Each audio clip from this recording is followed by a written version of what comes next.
Melbourne. This metropolis in southeast Australia is ranked time and again as the world's most livable city.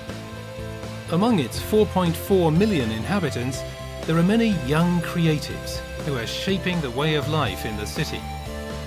Far removed from international attention, Melbourne has found its own style. Relaxed, cosmopolitan, and aiming for the future.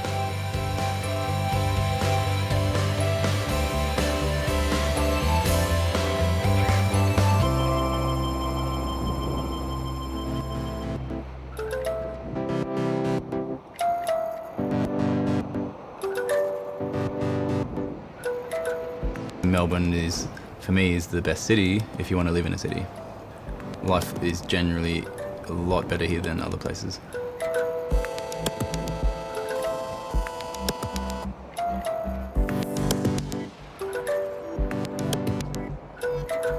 When I was working as a bicycle courier, I'd be riding through all the different laneways of the city, and you start seeing all these different posters and big murals. And so it was always like in the veins of the city, like in the underground.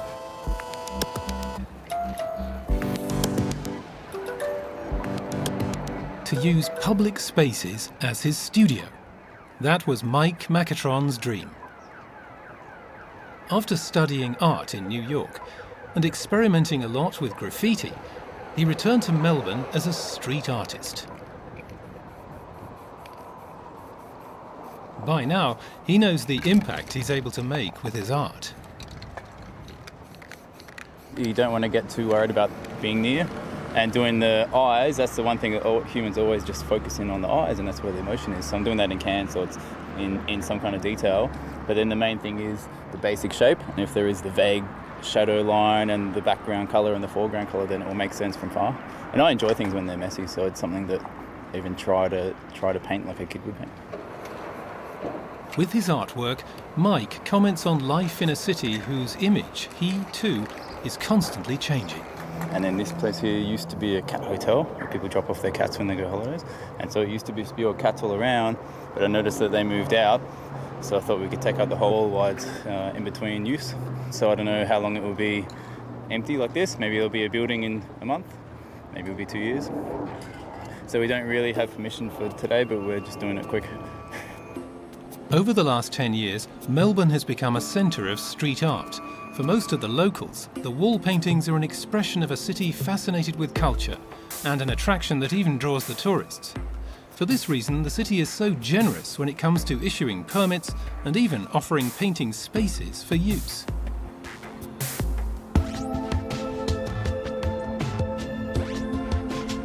The strong southerly winds coming in from the ocean often cause abrupt weather changes in Melbourne, with strong breezes racing through the streets in the city centre.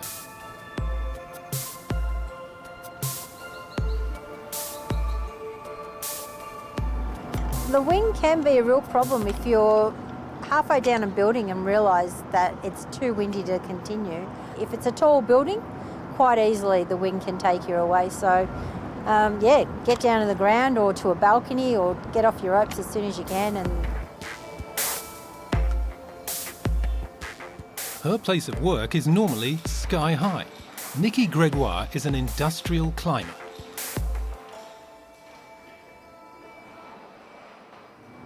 And there's plenty of blokes that are still surprised when they see a girl doing what's considered a man's job. So, yeah, they still get the reaction like, are you going to do that too? And it's like, yeah, I'm not there to make the coffee. Nikki's job is highly versatile. She carries out maintenance on skyscrapers, repairs the facades, installs aerials, and services the air conditioning, and does so in any place a permanent platform or scaffold is not fitted.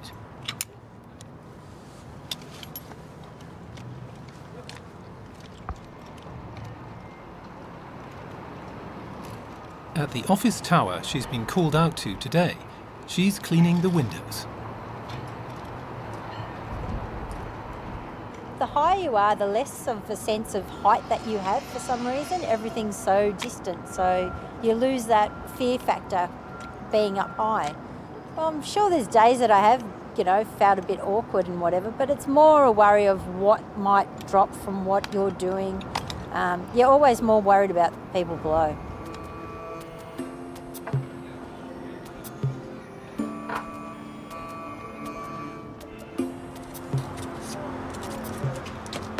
Nikki and her colleagues have to ensure that all their tools are fastened to them and don't become deadly weapons, which makes even the smallest job a challenge when you're hanging from a rope.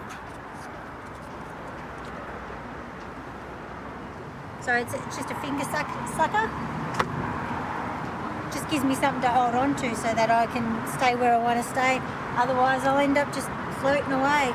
And the higher you are, the closer you'll get pulled into the building naturally, but as you get down lower, you just move off all the time. So just have a sucker to push you in. Keeps easier.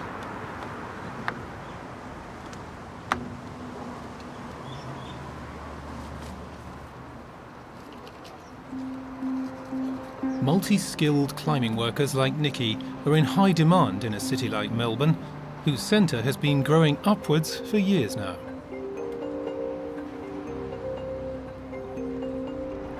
I think I've got to see a lot of Melbourne that I wouldn't have seen if I didn't do this job, that's for sure. And I think it's pretty privileged that way.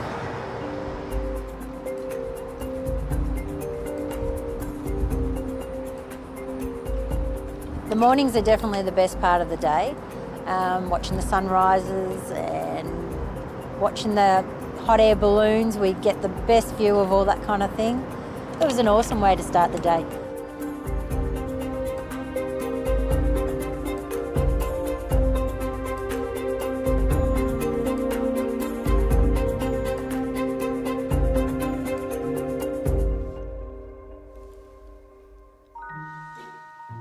If the sun is shining or not, Adam Elliott is rarely aware of it.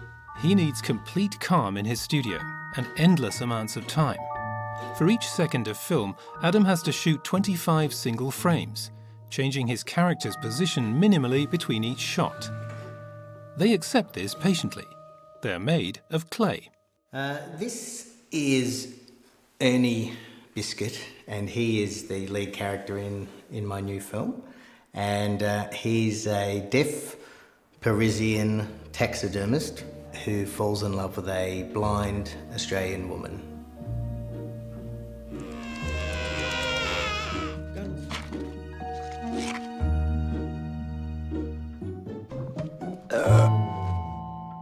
Adam won an Oscar for his film Harvey Crumpet, about a Polish immigrant with Tourette's syndrome. The characters do have to change their expressions, so the technique I use is with magnets. So this character here, he might start off with a little smiley face, and he might suddenly be shocked, so he has to go to a ooh mouth, which is that one. So we would sort of have up to 12 different mouth shapes going through the whole process just for him to go, ooh. Adam creates his creatures using industrial plasticine, which he can shape by heating it.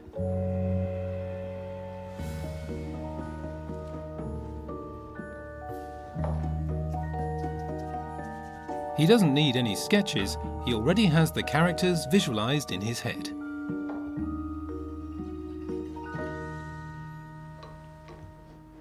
I never really get tired of playing with modelling clay. You know, it's like I'm a 5-year-old boy making something, and it's, there's something caveman-like when you have a big blob of modelling clay in your hand, and you feel like God, I suppose, because you're about to create a character, and the character can look however you want it to look.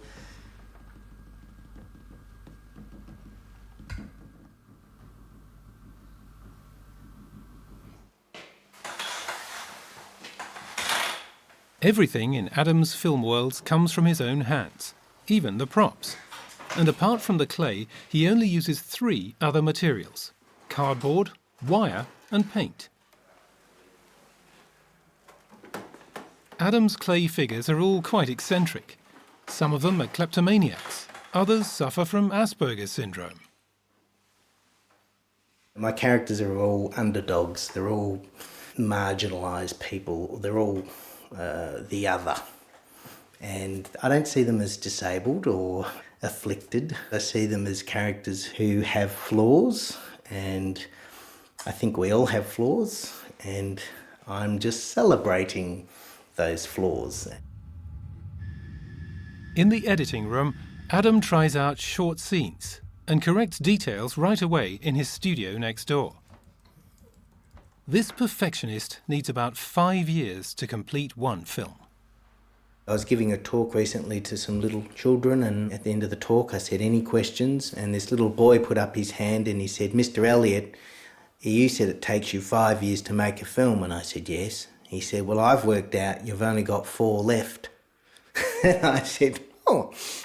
And I thought about it and I thought, he's right, I have only got, so I know that in my life I can only make a certain amount of films, and I may only make 9 films, but I've got to make sure each one is as good as the last.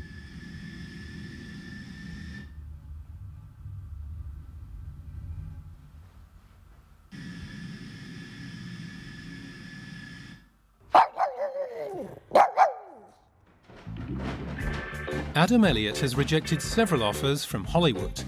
He wants to remain his own boss. And most of all, he doesn't want to leave his city.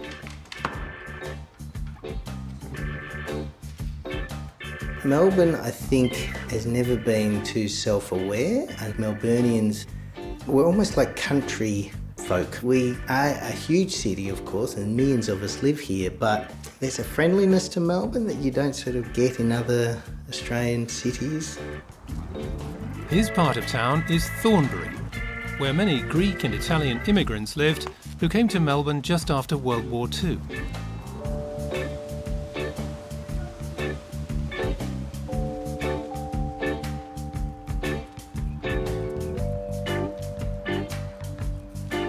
Today, it's the colourful mixture of young and old, families and artists, and workers and students that makes Thornbury so interesting.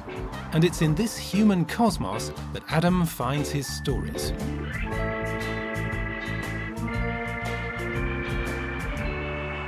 Can't believe how lucky she is. She's the local identity.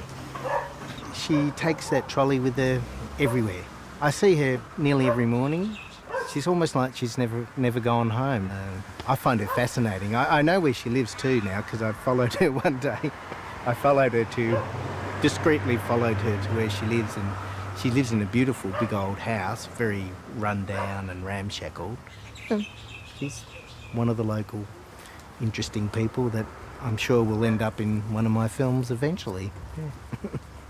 Is she gone now? No? All right.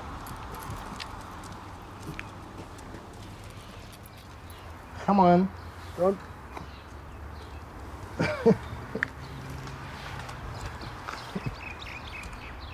Come on. Come on. I think that's an interesting thing. This one piece will make 52 layers. Watch on mobile devices or the big screen. All for free. No subscription required.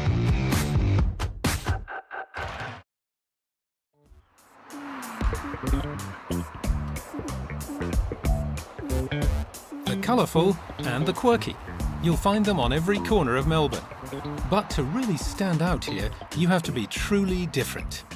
It's interesting the reactions and stuff you get. Like sometimes you do get people who just don't really appreciate it. But I think the positive energy you get making a whole bunch of people smile, or some little kid just being like, "Mom, it's a fairy!"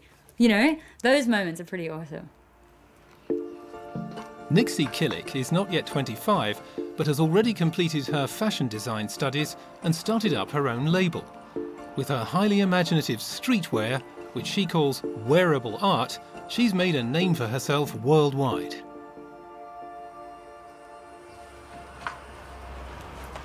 So this is the piece that Lady Gaga wore for her tour campaign. And it's a 3D printed powder composite that I created through body scan, 3D body scan of a neck, and then you print layer by layer with pigment in each piece. So you can see it's pretty delicate. So this is a bra that is made from foam, and this metallic fabric my friend brought back from Thailand as a special little treasure piece, and I only have this much, so all I can make is this, and I can never repeat it. Super special, just enough to fit around the corners. So these are laser cut earrings. You can see the plexiglass piece comes out, and then attach hair to them. And this hair is human hair, so that you can cut it and dye it and straighten it and crimp it, so you can give your earring a haircut. Nixie is in constant contact with other creatives in Melbourne, exchanging ideas with them. They're not just designers, but artists, experimenting with new methods and materials. Being kind of a nerd, it makes it easier. So many incredible machines that you can do anything with, but they're used for one thing, but I can use them for something else, which is really exciting. So I think that's where most of these things, like forming plastics like this as well, to create shapes in anything that you want. The machine is for making car headlights, and I can make sculptural, amazing shapes. But the machinery, I think, is already there. It's just about kind of hijacking it for what you want to do, which is really exciting. Nixie, who calls herself a techno-optimist, still puts her initial ideas for shapes and colours down on paper. I grew up in the bush, miles away from anywhere, and it's this incredible fantasy place. It's incredible out there, and I think that's where a lot of the natural references and stuff come from as well, just this really deep bush, this sense of nature just being everywhere.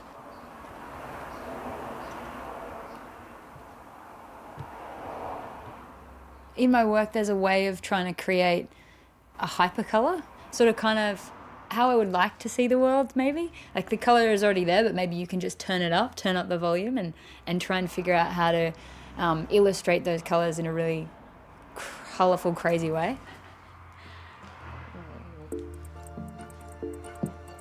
Nixie Killick works hard to make it as a young businesswoman in the rough and tumble of the fashion world, and still remain true to herself.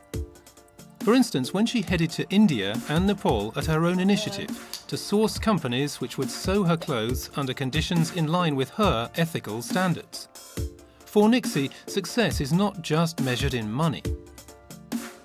And I think in Melbourne there's a really huge push for innovative design and interesting twists on technology and fashion and different disciplines and stuff. So I think here it's really amazing, and the feedback and support I've had in Melbourne has been incredible.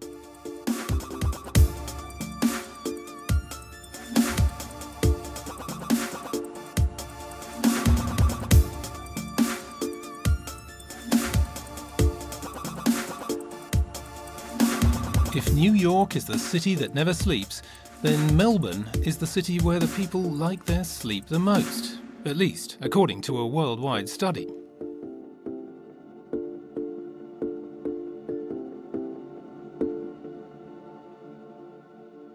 Nevertheless, you'll find the lights burning in one city centre eatery at 5 in the morning. Its owner, Joost Bakker, likes to get up that bit earlier than all the rest, especially when there's something on his mind, which right now is the waste. We just have to clean the alley. Yeah. But we're not. It's not your job to clean it. Yes. This poor guy comes here every Monday morning and tries to clean up, and then if he doesn't clean it up properly, then everybody complains that they haven't done a good job. But how are you supposed to clean this up, It's so frustrating. And every week it just seems to be getting worse and worse and worse,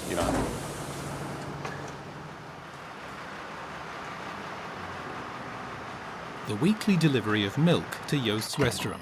He orders it in churns. Yeah, so this basically saves us about 80,000 bottles a year. So plastic bottles that don't need to be purchased by the farmer, but they also don't need to be thrown away by us. So we just have these and, they just wash them out and reuse them over and over again. Joost moved to Melbourne at the age of 9 as an immigrant child. He inherited his enterprising spirit and love of the environment from his parents, tulip growers from Holland. I mean, I've always been obsessed with waste and why we create it in the first place. And then when I became a florist 20 years ago, I started doing flowers in restaurants, and I realised how much rubbish restaurants produce. And often you enter through the back door and you just see the mountains of rubbish that busy restaurants produce. And I thought, no, I want to do a business that is completely zero waste, like no bin at all.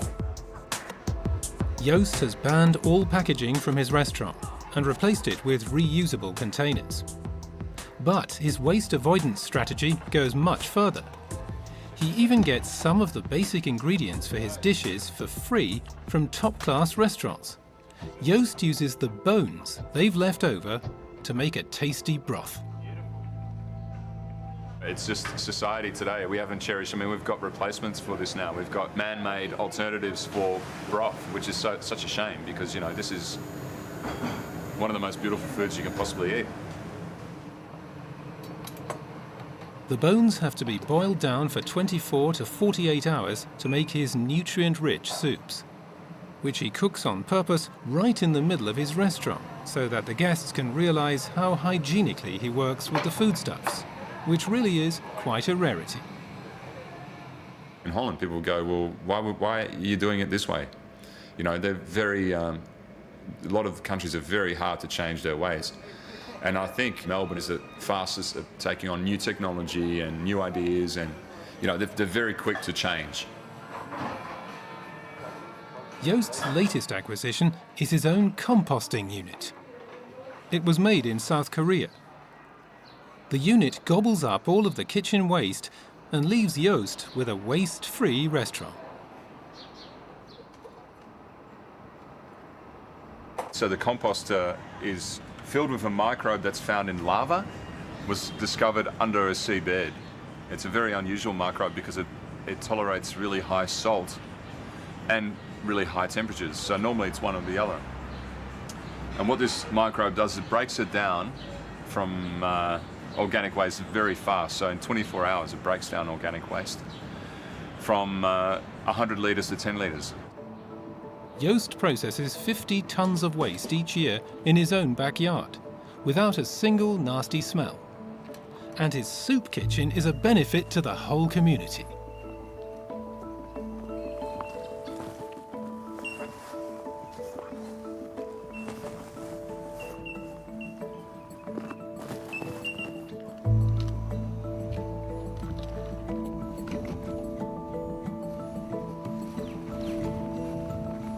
The fertiliser from the composter is used on a 3-hectare piece of land at the edge of the city. Joost grows more than 200 plants and vegetables here for his business. He designed his home and workplace himself.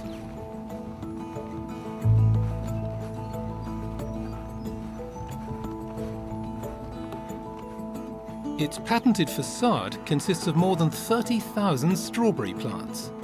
Joost only used recycled material to build his house, not least because he wanted to demonstrate that his vision of sustainability really does work in practice. An architect should know, if he chooses a material, what impact that has when the building gets pulled down. Or a doctor should understand nutrition. Or, you know, like we're all so specialised that we don't know enough about what impact our choices are making on the rest of the world. So if we think about everything that we produce being endlessly recyclable, then most of our problems are solved.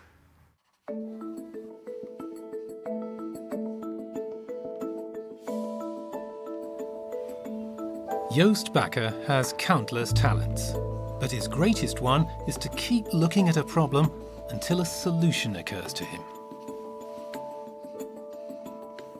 I normally just say artist, so I create stuff that's the easiest way to describe what I do. But I'm a florist, I design buildings, whatever, I don't really know. I don't do anything properly.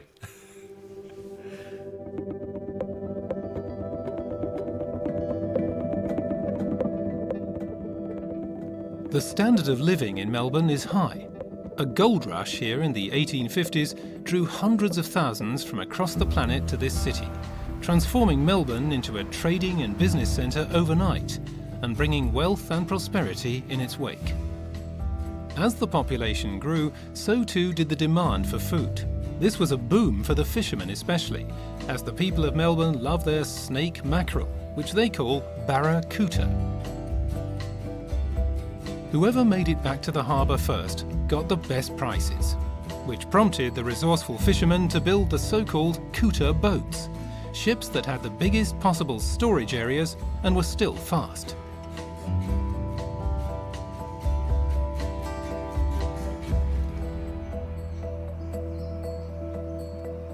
From 1950 onwards, these elegant wooden boats were replaced by motor ships, with just a few of them surviving to the present day, until Tim Phillips turned his attention to the Coutter boats. I just love touching them, just love being around them really. It's just so special. Most of these boat builders didn't have plans as we know today. They were built by rule of thumb, and a fisherman would come in and he'd say, look, I want one, just a little bit longer or a little bit more beam than the last one you built. And so they were an evolved design 1 year to the next year over a period of about 100 years. Tim amassed everything he could get his hands on about the boats and how they were built, and then began to reconstruct them. A major demand has grown for them by now as regatta boats, with more than 100 of them already rebuilt by him and his team. Thanks to Tim and his boat builders, the wooden boats are now at anchor once more in Port Phillip Bay. This is Portsea in 1901, and that's the fishing cottage I used to stay in right next to the water, collecting wood on the beach. And this is the fishing camp at Fisherman's Beach, and in the background there you can see the little net dinghies, and they used to go out and shoot the nets around here and catch the Australian salmon. I saw all this happening when I was young, and that's why we've all got the passion for the wooden boats and the fishing in particular.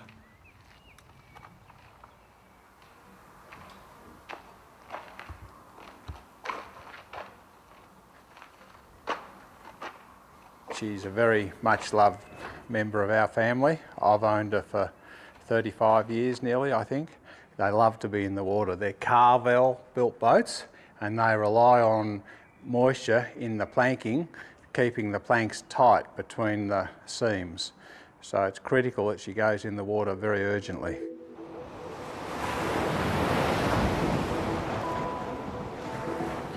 Tim is also incredibly proud of the Storm Bay. 17 metres long, it was built in 1925. He found it when it was a wreck and spent years restoring it in detail. It's very gentle now, it's not much breeze, but the breeze will come up and she'll be... The former fishing cutter is an ideal ship for day trips around Port Phillip Bay. We're doing 9 knots coming up here, which is pretty good. Got a little bit of tide under us, but she's a quick boat. Sails well for 100 years old. Tim is living out his passion and is giving back the city a piece of its history. The sea's a very calming influence really, and you come out here and you tend to leave your worries at home and you think about smaller things rather than the wider issues. You just cocoon yourself into what's happening in the micro environment.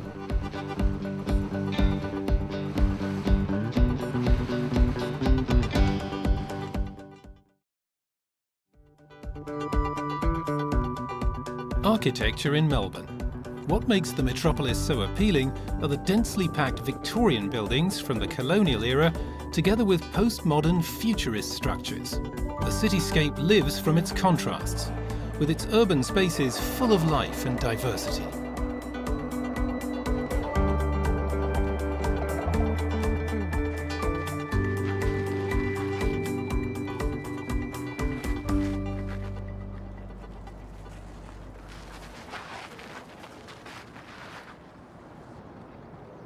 The dancers in the Chunky Move company are exploring ways in their performance to interact with the city. Using headphones, the artistic director, Anouk van Dijk, gives them rehearsal instructions. The dancer, Tara Samaya, is still quite new to the group. You're kind of like very theatrical backlight. You see what I mean? Yeah. Because we have a big connected triangle of threesome force. Their conceptual work is completely immersed in their surroundings, yet it challenges and elates Tara's performing as a dancer. Try to react a little sharper on each other. We played with the structure of the building outside and with the weather and the space and the nature of the floor, the gravel. And it just sublime because she connected us so much as dancers that we kind of energetically could work in any space. And so in that, she wants to send us outside into the elements.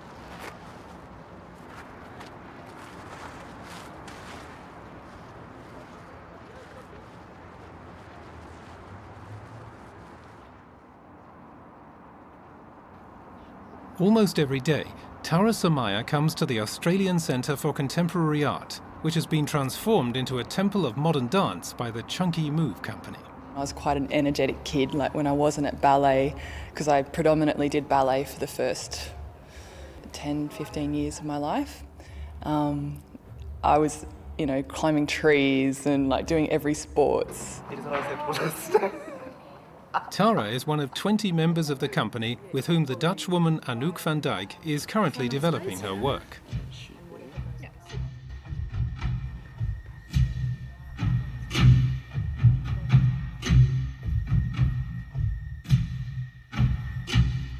Chunky Move is an artistic collective that wants to use its pieces to comment on social developments. In the process, the dancers are constantly exploring new means of expression, experimenting with movement and body language. Tara's training as a ballerina is only useful to a limited extent, as the demands of contemporary dance are even greater. As I get older in the profession, I have to unlearn the things that I thought I knew because my body's constantly changing and, we're not machines or robots and there's like every injury under the sun. The current piece is all about being an alien, about the individual and society, about immigration and arrival. Tara, who is of Malaysian origin, is attempting to use movement to interpret her experiences.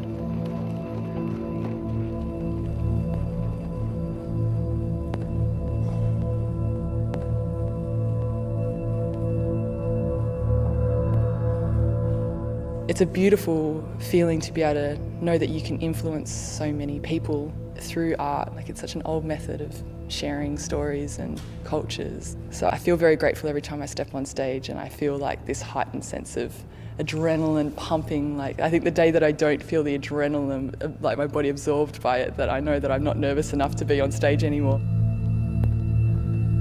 Over the coming months, Tara will perform the piece up to 5 times a week. At Chunky Move, despite all the effort, she's also learning how to stay in good physical and mental shape.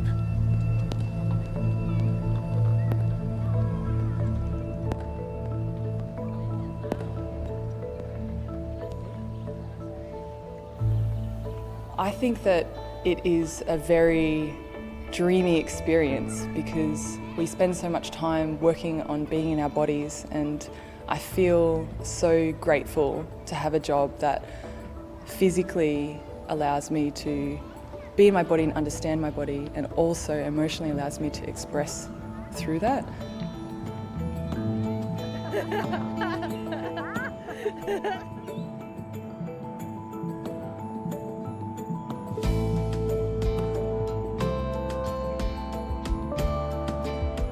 The people of Melbourne love their coffee. And it would be hard to find another place in the world with such a varied culture devoted to all aspects of the coffee bean. Their passion began just after World War II, when Italian immigrants brought their espresso machines with them to their new homeland. Today, you'll find an excellent cappuccino on every corner. Nolan Herter has been spoiling his customers for quite a while now with exquisite filter coffee. filter coffee will be terrible if you don't do it right. And that means people probably find it easier to hide bad coffee in milk and sugar. So a cappuccino is much easier to make it taste chocolatey and sweet. Whereas filter coffee, you really have to have good coffee to start with, good green. It has to be roasted to a nice level, and it has to be brewed correctly. It'll show up in the cup. And to me, that's what's so magic about coffee, to have a good coffee. There's so many things that can go wrong. So you know when you're drinking a good coffee, you're really lucky. It's a really special thing, you know? The whole process is ingenious. The barista weighs out the exact amount of coffee and grinds it. When it's made in a siphon, the coffee brewer uses a vacuum.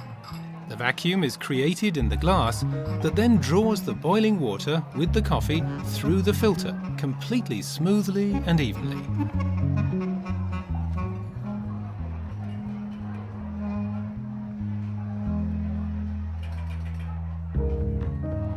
And this is the best way to retain the flavour and taste.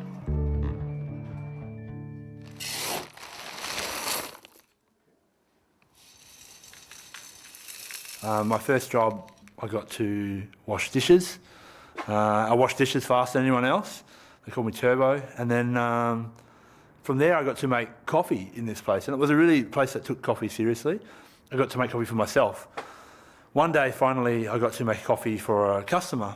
And I watched the coffee go out to the table, and I could see the customer like drinking the coffee, and the eyes roll back. And that feeling was like really nice, that I just made something and made them feel good, and they appreciate it and made their day better.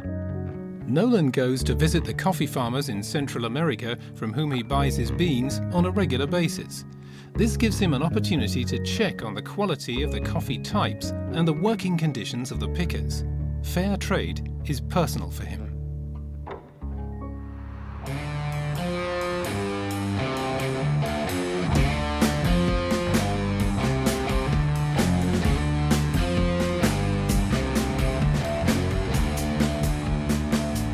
Melbourne's an amazing city. I love it. For me, what's great about it is I'm constantly challenged by the city. So no matter how crazy we get with our ideas for a coffee program or whatever we want to do, Melbourne's ready to embrace it. Right now, Nolan is supplying 14 other cafes in Melbourne with different types of coffee that he produces in his own roastery.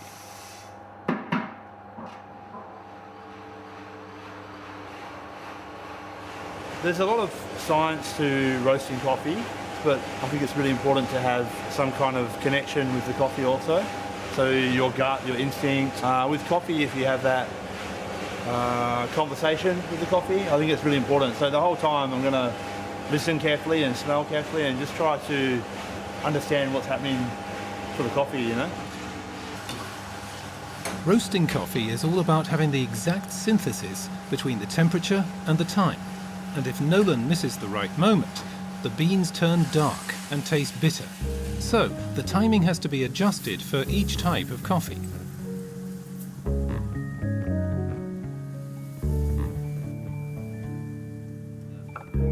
The range of tastes with coffee is enormous, and it has more than 800 aromas, even more than wine.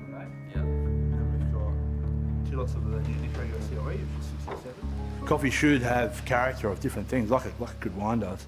A really nice heavy body is great. In the geishas here, I'm not really expecting to get a huge heavy body, but I might get a very creamy or vanilla, silky, much more elegant. Sometimes it's like a mouthful of pillows or silk or something, you know, that's amazing. Nolan and his staff are still learning something new every day, and they pass on their knowledge to the coffee-mad people of Melbourne at their seminars each week.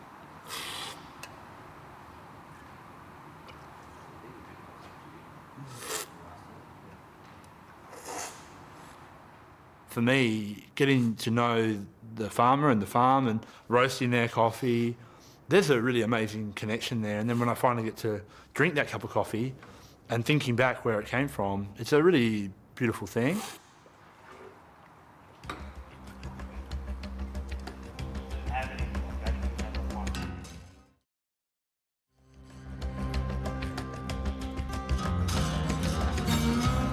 don't have to go far beyond Melbourne to get an impression of what the country looked like when Australian Aborigines settled here 30,000 years ago.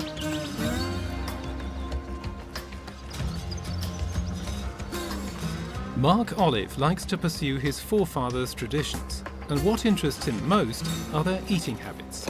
Mark is one of Australia's best-known chefs.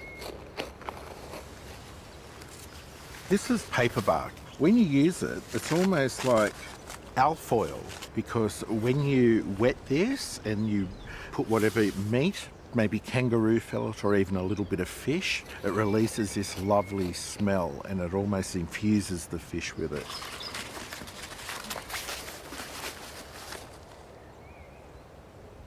This fertile area, where Mark is right now, was created by a volcanic eruption.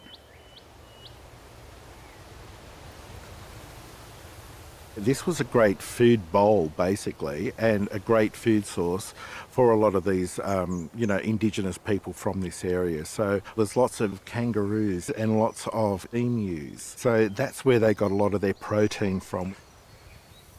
Which animals the Aborigines hunted down, or which plants and fruits they used for different purposes, all of this knowledge is barely known in today's Australia.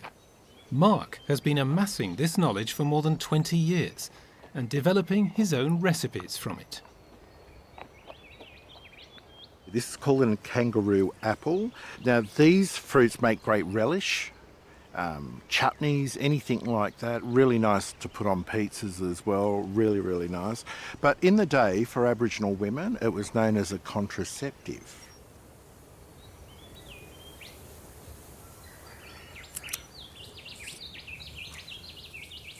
It's a sea celery. It's like celery and parsley together.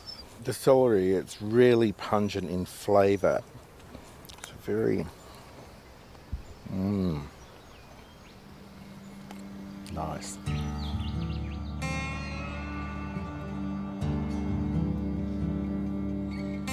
Mark's route back to Melbourne takes him along the Great Ocean Road.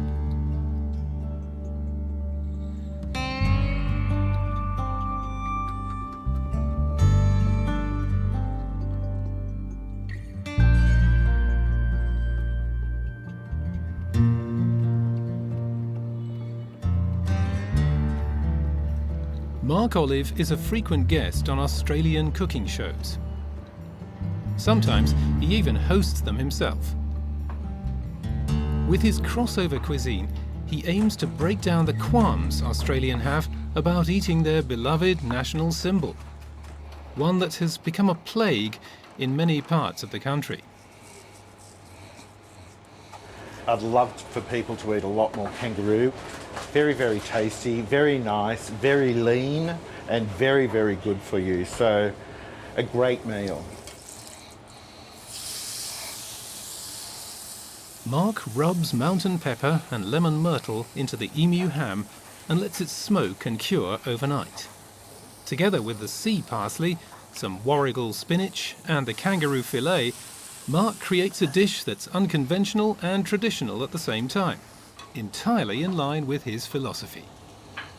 It's been an interesting journey for me to mix these flavours together and utilise foods from the bush and adapt it into something contemporary.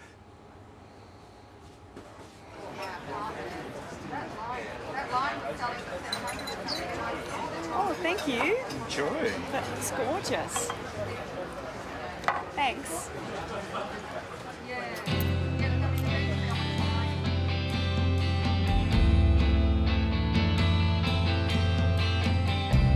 The calm in the old abandoned harbour of Melbourne is perfect for Brian Tanti to take an extremely rare vehicle out on a test run.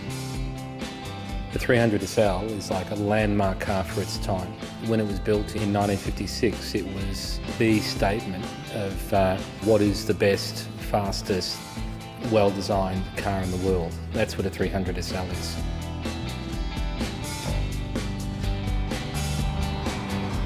For Brian Tanti, a dream came true several years ago when one of the richest men in Australia entrusted him with his private collection of 130 vintage cars.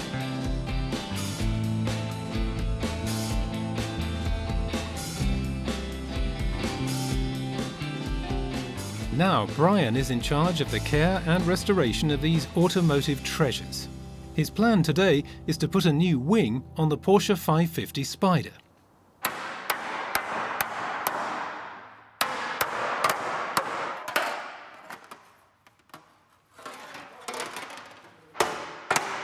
You're beating shape into it to stretch the metal, right, to stretch the three-dimensional form. And in other areas, you can see here where the metal is starting to shrink. It's starting to gather. So as you push it that way, that's coming around. I've had this hammer for 33 years, and it's part of me. I wouldn't be without it. I couldn't do my job without it. So to me, this is, if I lost this, I'd be quite upset. Even James Dean once drove a Porsche Spider and was fatally injured in it in an accident. They're worth about $5 million each today. When he's reconstructing the wing, Brian only uses tools that were already available at the time the Porsche was manufactured.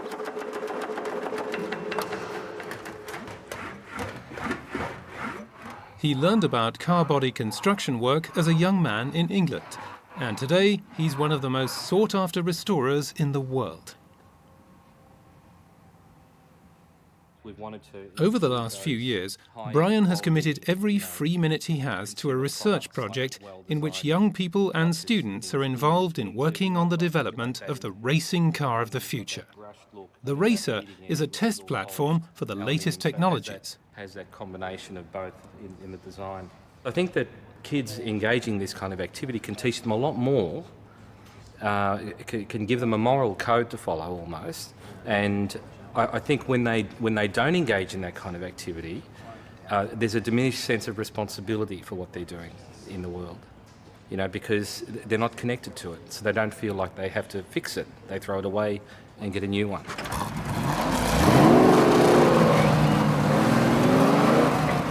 The chassis of the FR1 consists of ultra-light carbon fibre, and Brian's able to get his prototype up to a speed of 200 kilometres per hour in less than 5 seconds. It's like the closest thing you can get to a four-wheel motorbike. The feeling of power and your ability to lose this thing is unbelievable. A car that gives me a lot of pleasure to drive. It's just beautiful. With its lightweight design, it needs 20% less fuel than a conventional model, and Brian's aim is to have it completely emission-free. The challenge is to make it renewable and to make it out of recycled materials as well. And I think there is technology around to do that now. It'll be much more sustainable.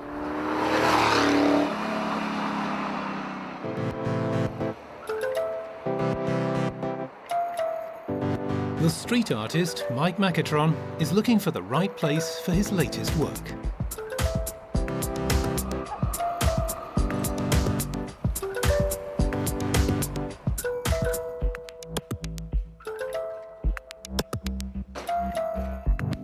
The designs for his open-air artworks are created in his studio. And normally, his pieces consist of a combination of different motifs. He needs these rough drawings for when he transfers them onto the walls later on.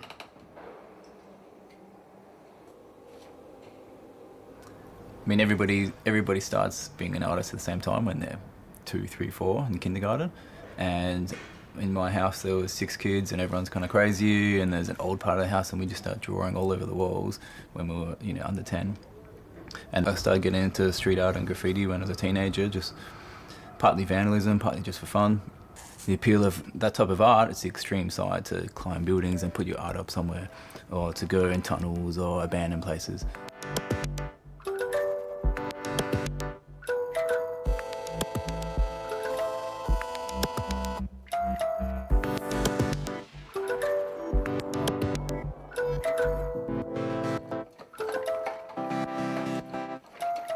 As one of the best-known artists on the scene, Mike now gets commissioned directly by house owners, more and more often. A lot of people have inbuilt hatred for graffiti, where it's the colourful letters that they can't understand. But a lot of things that I do are, you know, natural world, or there's animals in there, so it doesn't have the same reaction, I guess. They appreciate the cultural aspect, and it does help the neighbourhood as well.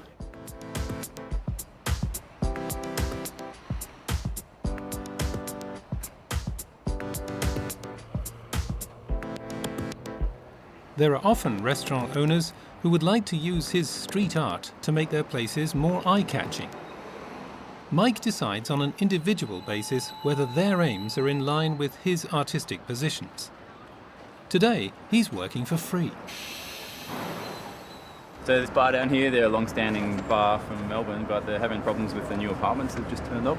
It's like 6 months old, so they've got all these noise restrictions, and it's a common thing where residents move in and then they complain about noise. So I guess this is some kind of relevance to this. We're in the battle.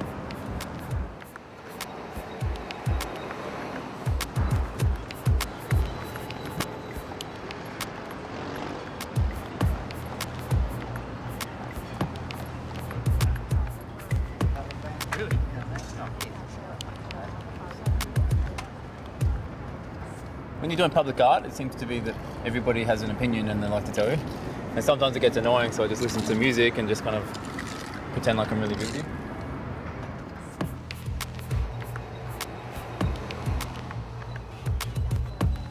As expressive as Mike's artistic statements are, his art is transient. As soon as tomorrow, it might be painted over.